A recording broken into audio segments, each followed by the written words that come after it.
एका महिलेचं काही दिवसांपूर्वी काही महिन्यापूर्वीच लग्न झालेलं होतं। आता लग्न झाल्यानंतर तिचा सुखी संसाराचा गाडा हा नेमकाच सुरू झालेला होता। मात्र तिच्या संसारामध्ये एक मोठा धक्का बसला। तिच्या नवऱ्याचं काही महिन्यानंतरच निधन झालं। तिचा संसार उद्ध्वस्त झाला। ती महिला काही महिन्यातच विधवा झाली। मग विधवा झाल्यानंतर ती तिच्या माहेरी गेली आणि माहेरीच राहू लागली। मग माहेरी राहत असतानाच तिची ओळख एका तरुणासोबत झाली। एका तरुणासोबत ओळख झाल्यानंतर ओळखीचं रूपांतर मैत्रीमध्ये झालं आणि मैत्रीचं रूपांतर प्रेमामध्ये झालं। कारण की ती जी महिला होती तिचा नवरा फक्त काही महिन्यांपूर्वीच वारला होता आणि तिची जी काही इच्छा अपेक्षा होत्या त्या पूर्ण झालेल्या नव्हत्या। म्हणूनच तिनं नवीन एका तरुणाचा शोध घेतला होता आणि ती त्याच्यासोबतच प्रेम संबंधामध्ये होती। मग अशा पद्धतीनं तिच्या सर्व काही इच्छा त्या तरुणाकडून पूर्ण करून घ्यायची आणि मग दिवस येतो तो म्हणजे करवा चौथचा। करवा चौथच्या दिवशी सुद्धा ती त्याच्यासाठी उपवास ठेवते आणि संध्याकाळी करवा चौथचा उपवास सोडण्यासाठी त्याच्याकडे जाते आणि त्या तरुणाकडे गेल्यानंतर तो तरुण सुद्धा दारू पिऊन त्या ठिकाणी बसलेला असतो। कारण की त्यानं तिच्यासोबत त्या दिवशी सगळं काही अगदी मनमोकळपणाने करण्याची इच्छा व्यक्त केली होती आणि त्याच तयारीत तो तरुण बसलेला होता आणि ही महिला सुद्धा त्याच तयारीनं त्याच्याकडे गेली। आता त्याच्याकडे गेल्यानंतर त्या ठिकाणी या दोघांनी एकमेकांसोबत गप्पा मारण्याला सुरुवात केली। जे काही करवा चौथचे नियम आहेत ते सगळे पूर्ण केले आणि मग सोबत रात्र घालण्याचं ठरवलं आणि घडलं एक धक्कादायक प्रकरण। नेमकं काय आहे संपूर्ण प्रकरण, कुठं घडली ही घटना, हे आपण अगदी सविस्तरपणे जाणून घेणार आहोत। पण जर तुम्ही अजूनही आपलं चॅनल सबस्क्राईब केलं नसेल तर लगेचच सबस्क्राईब करून घ्या आणि बाजूला असणाऱ्या बेल नोटिफिकेशनला सुद्धा ऑन करायला विसरू नका। आता ही जी संपूर्ण घटना आहे ती आहे उत्तर प्रदेशमधील लखनौची। लखनौमध्ये राहणारी एक तरुणी होती। तिचं लग्न एका तरुणासोबत झालं आणि सुखी संसाराचा गाडा हा नेमकाच सुरू झाला, पण मध्यातच त्या तरुणाचा मृत्यू झाला। ती जी तरुणी आहे ती विधवा झाली। ती विधवा महिला म्हणून तिच्या माहेरीच राहत होती। मग माहेरी राहत असताना तिच्या काही इच्छा अपेक्षा ज्या काही सर्व गोष्टी होत्या त्या लग्नातून पूर्ण होणार होत्या, पण नवरा गेल्यामुळं ती अर्ध्यातच विधवा झाली। मग याच माध्यमातून तिची ओळख एका तरुणासोबत झाली आणि ओळखीचं रूपांतर प्रेमामध्ये झालं। बघता बघता या प्रेम एवढं काही कडेला गेलं की एकमेकांना भेटू लागले, एकमेकांसोबत बोलू लागले आणि अशाच पद्धतीनं सगळं काही करू लागले। मग हे सगळं करत असताना एक दिवस तारीख आली करवा चौथची आणि उत्तर प्रदेशमध्ये तिकडच्या राज्यामध्ये करवा चौथ हा कशा पद्धतीनं साजरा केला जातो हा सुद्धा आपण पाहिलेला आहे, आपल्याला माहीत आहे। त्याच पद्धतीनं करवा चौथच्या दिवशी त्या महिलेनं तिच्या प्रियकराकडे जायचं ठरवलं आणि त्याच्यासाठी धरलेला उपवास हा तिथं जाऊन सोडायचं ठरवलं। आता ती आपल्याकडे येणार आहे याची माहिती सुद्धा त्या तरुणाला मिळाली आणि तो अगदी तिकडं दारू पिऊन टुल्ल नशेमध्ये बसला होता। कारण की तिची इच्छा होती की दारू पिऊन तिच्यासोबत संबंध ठेवायचे आणि अगदी सगळं काही मनमोकळेपणाने करायचं। मग ही त्याच्याकडं गेली उपवास सोडण्यासाठी आणि ते सगळं काही करत असताना तो जो तरुण होता तो दारूच्या नशेमध्ये असल्यामुळं यानं तिला डायरेक्टच संबंध ठेवायचं सांगितलं, पण मात्र तिनं विरोध केला। ती म्हणे आपलं हे काही नंतर होतच राहील, असं होईल तसं होईल, आज करवा चौथ आहे आणि असं काही जमत नाही, त्यामुळं जो काही रीतिरिवाज आहे त्याप्रमाणे मला पूजा करायची, उपवास सोडायचा, असं करायचं। पण जो तो तरुण होता तो दारूच्या नशेमध्ये टुल होता। त्यानं त्या महिलेचं काहीही ऐकलं नाही आणि तिच्यासोबत जबरदस्ती करायला सुरुवात केली। आता जबरदस्ती करायला सुरुवात केली, ती विरोध करत होती आणि तिला वाटत होतं की या अगोदरच आपला संसार उद्ध्वस्त झालाय, कुठंतरी आपण सुद्धा रीतिरिवाजाप्रमाणे वागलो नाही म्हणून या सगळ्या गोष्टी घडलेल्या आहेत, म्हणून याच्यासोबत तरी रीतिरिवाजप्रमाणे वागावं म्हणून ती त्याला न विरोध करत होती।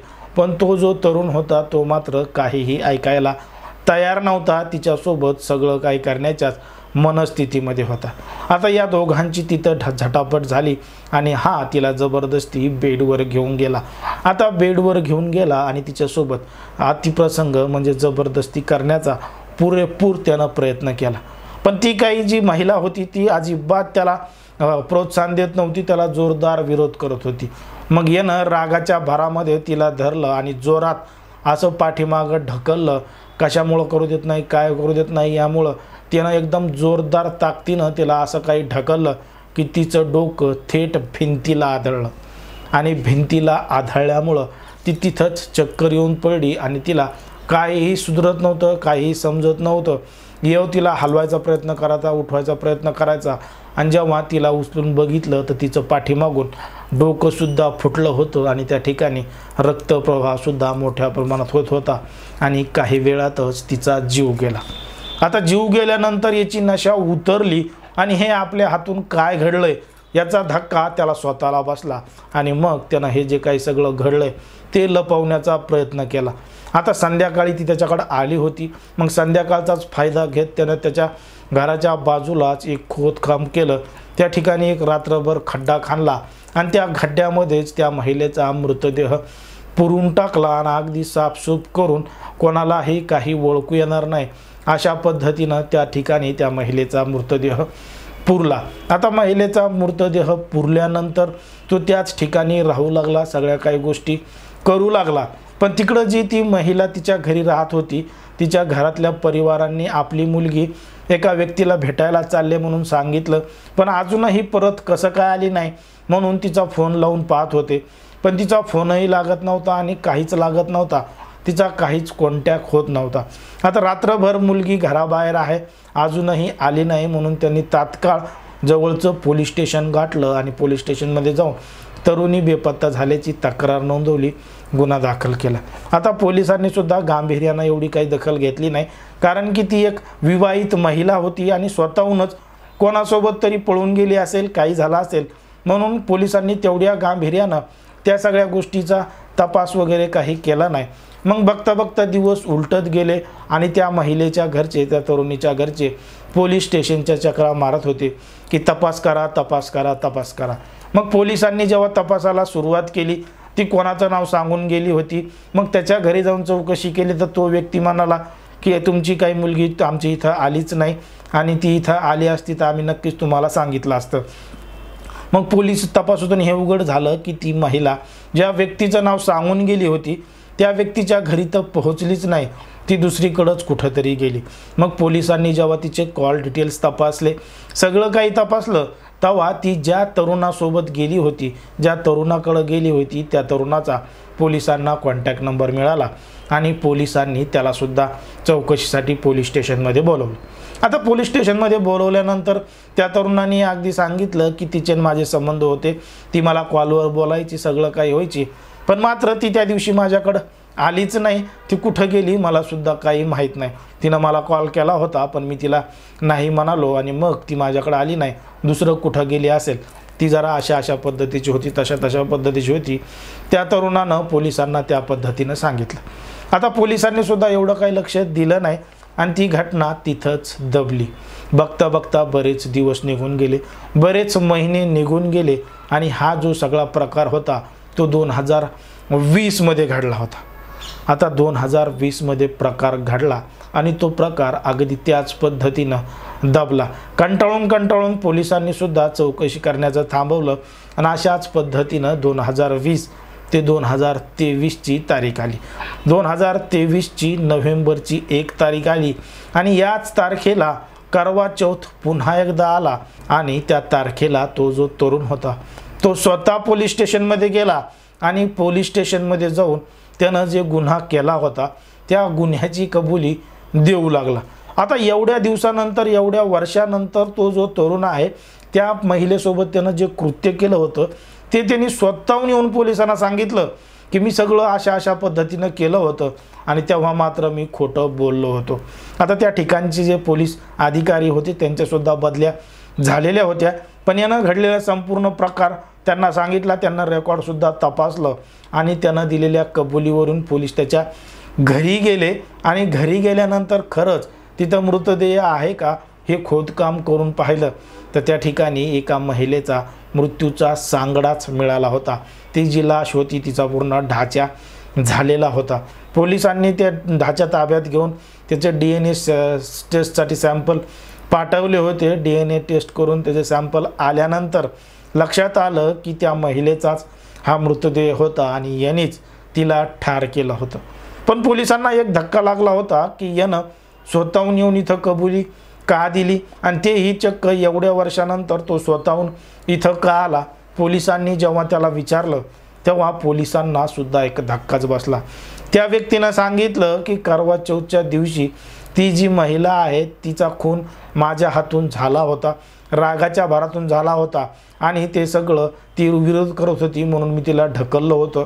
तिला काही मारण्याचा माझा उद्देश नव्हता, पण ते माझ्या हातून झालेलं आहे. पण ती गेल्यानंतर त्याच्यानंतर जेव्हा जेव्हा करवा चौथ असायचा किंवा असे काही दिवस असायचे त्या दिवशी ती मला माझ्या घरामध्ये दिसायची. मी झोपलेला असताना माझ्या छाताडावर येऊन बसायची आणि मला नको तिथं ती दिसायची, आवाज द्यायची, मला बोलवायची आणि सांगायची तू जे गुन्हा केलाय ते कबूल कर, नाहीतर मग मी तुझा जीव घेईन. अशा पद्धतीनं त्या व्यक्तीचं जीवन अगदी उद्ध्वस्त झालं होतं. त्या व्यक्तीला जिथं कुठं ती महिलाच दिसत होती आणि ती महिला आत्मा बनून तिचा बदला घेत होती. शेवटी कंटाळून त्याची तब्येतसुद्धा मोठ्या प्रमाणात बिघडलेली होती. अन्न पाणी त्याला काहीही जात नव्हतं.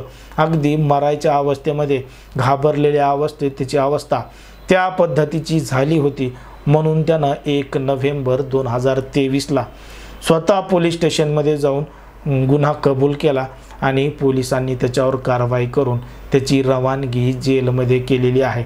आणि हे सगळं सबळ जे त्याच्याविरुद्ध पुरावे मिळाले आहेत त्याच्याच विरुद्ध त्याच्यावर कायदेशीर कारवाई चालू आहे आणि त्यांनी केलेल्या गुन्ह्याची शिक्षा तो भोगत आहे. आता मात्र त्याला ती महिला दिसते का नाही दिसत अजून त्यांनी याबाबत काही सविस्तर सांगितलं नाही. पण जेव्हा जेव्हा त्याला ती महिला दिसायची त्याला काहीही अन्नपाणी गोड लागत नव्हतं, म्हणूनच त्याची तब्येत मोठ्या प्रमाणात खालावली होती. पण खरंच आजच्या जगात सुद्धा असं घडू लागतं का किंवा असं घडू शकतं का? एखादी आत्मा त्याच्या स्वप्नामध्ये येऊन त्याला भीती घालू शकते का? किंवा त्याच्या मनाचाच तो भास होता, त्यानं जे कृत्य केलं होतं त्याचा पश्चाताप म्हणून त्याला ती महिला दिसत होती, असं काही होतं का? या सगळ्या याच्यावर पोलीस तपास करतच आहेत.